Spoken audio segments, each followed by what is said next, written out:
In this interview, I sat down with Shawn Purvis, President and CEO of QinetiQ U.S. and a two-time Wash100 Award winner. Shawn joined QinetiQ from Northrop Grumman, where she served for 10 years in multiple executive roles. Now at QinetiQ, Shawn leads the U.S. expansion strategy of the United Kingdom-based defense technology contractor. Most recently, as part of this growth strategy, QinetiQ announced its acquisition of software provider Avantis Federal. If you enjoy this video, please like, share, subscribe, and turn on notifications so you never miss a video. Also, we'd love to hear from you. If you have a question for the leaders of GovCon, please drop a comment below or email studio@executivemosaic.com. Hello, and welcome to Executive Mosaic's video interview series. I'm Summer Myatt, and here to speak with me today is Shawn Purvis, President and CEO of QinetiQ U.S. Shawn, thank you so much for joining us today. Thank you, Summer. So, Shawn, you've been in this role now for about 7 months. What has the transition been like, and what is your vision for the future of QinetiQ under your leadership? The last 7 months have been some of the most rewarding times of my career. QinetiQ is built on a solid foundation that goes back to 1918, which is the founding of our parent company. The QinetiQ U.S. team's portfolio is currently focused on C5ISR, robotics, and autonomous solutions. I've spent the last 7 months learning about our portfolio, how and what we deliver to our customers and our employees, listening to them and what they're passionate about. It's been fascinating to see the resilience and the ingenuity of this company and our employees. As we turn now to the second half of our fiscal year, we look to continue to deliver those capabilities across all of our portfolio and enhance our employees' value proposition from a company perspective. So, Shawn, when we last spoke to you back in April, you mentioned that QinetiQ was looking to expand its footprint in core areas like cyber, IT modernization, and robotics. How have you pursued these growth opportunities in recent months? In robotics and autonomous systems, we are delivering premier robotic solutions on our common robotic systems program, with units shipping monthly to our customers. And as prime contractor on Robotic Combat Vehicle Light, we continue to partner with the customer to enhance the deployment of manned and unmanned vehicle design, achieving all key capabilities and milestones of that program that will allow RCV-L to perform in a teaming arrangement with unmanned resources and technologies with coordinated military mission. In our cyber and information advantage market, our biggest pursuit in this market was just recently announced with our intent to purchase Avantis.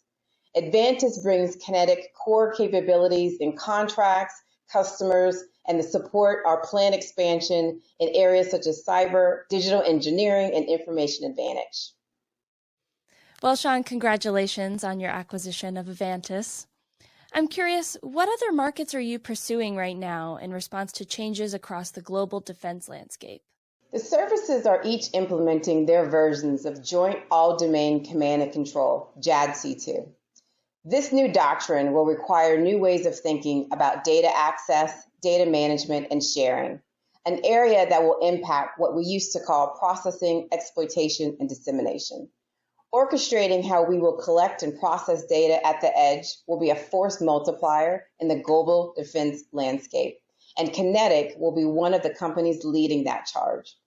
We're also looking to expand our abilities in areas such as electric drive or hub for the modernization of ground systems in support of the Army customer. So, Shawn, how do you set your priorities around limited capture dollars?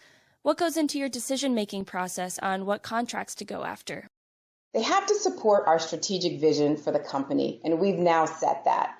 Each opportunity must fit within the 4 strategic markets we are pursuing: ISR systems, cyber and information advantage, robotics and autonomous systems, and engineering and innovation.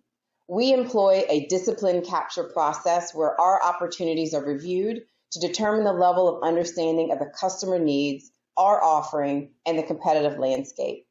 If and only if we feel we have a discriminating solution and a compelling PWin, we do then commit the resources. Shawn, speaking of contracts, What do you think is the most overlooked part of the bid process, and how does QinetiQ set itself apart from its competitors in this area? I think getting an honest review of your proposal is key. Companies tend to reuse materials, writers, and reviewers when bidding. You have to have an unbiased review of the government statement, their requirements, and their statement of work. And your response has to match their needs, not just kind of drinking your own bathwater, as we like to say. At QinetiQ, we bring in engineers that challenge the status quo in the proposal to review our solution. We use both our employees and outside consultants. We want to ensure that we're starting each bid with a fresh approach that is technically compelling and defensible with past performance. What advice would you give to executives looking to build their brands and grow in the GovCon market? I encourage all to actively nurture and maintain their network. It requires your attention, availability, and ensurance that it remains vibrant and connected in multiple domains. I encourage you to expand your network outside of your comfort zone. Connecting with those in different domains allows you to learn new skills and techniques, and we are all constantly learning new and better ways to do business. Shawn, can you speak about your experience as a woman in GovCon? What changes have you seen in your 25 plus years in the industry, and what gaps still remain in making GovCon an inclusive place for women? I'm genuinely proud to see how far women in leadership roles have come, especially in the aerospace and defense industry. When I started, there were few of us in internal leadership roles, much less in positions of the CEO leading Fortune 100 companies. It's extremely exciting to see. But we still have a way to go to ensure that women in diversity are not a bolt-on action or does not just become a check-the-box activity. Instead, diversity should be a cohesive part of the DNA and fabric of our industry. And that means creating environments and cultures that support the complexity of our everyday lives, celebrates our different journeys, and actively grows leaders who understand and value diverse teams. Well, Shawn, thank you so much for your insights and for all the work you do at QinetiQ. Thank you, Summer.